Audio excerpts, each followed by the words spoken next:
آپ کے والد گرامی کو شیر پنجاب بھی کہا جاتا تھا، اور یہ اس کی کیا حقیقت تھی؟ والد صاحب کا ایک انداز تھا بڑا یعنی بے باک قسم کا. جی وہ مسلک کی تبلیغ کے حوالے سے، دین کی تبلیغ کے حوالے سے کوئی باک محسوس نہیں کرتے تھے.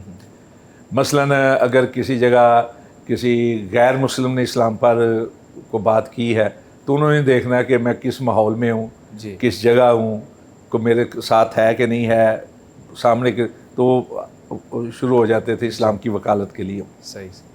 عیسائیت کے ساتھ ان کے مناظرے ہوئے، اس طرح مرزائیت کے حوالے سے ان کے کئی مناظرے ہوئے. ہمارا علاقہ آپ کو معلوم ہے پاکستان میں سب سے بڑی تعداد قادیانیوں کی ہمارے علاقے میں، جی جی بالکل. تو جگہ جگہ ہوتے تھے.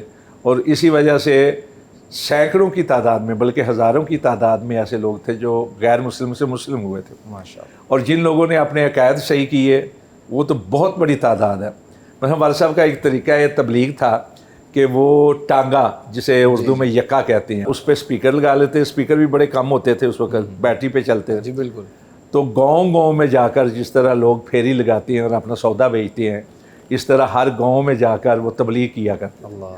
اور اس کے نتیجے میں بے شمار گاؤں جو ہیں ان کی اصلاح ہوئی اور لوگ جو ہیں عمل بالحدیث کی طرف آئے، کتاب و سنت کے مسلک کی طرف آئے. ماشاء اللہ. اور کئی علماء ایسے ہیں جو والد صاحب کی تبلیغ کی وجہ سے یعنی علمی طور پر دینی حوالے سے دینی تعلیم کی طرف. مثلا مولانا شیخ الحدیث ہوئے ہیں، مولانا محمد اعظم، جی ہزاروں کی تعداد میں ان کے شاگرد ہیں، بہت بڑے شیخ الحدیث تھے.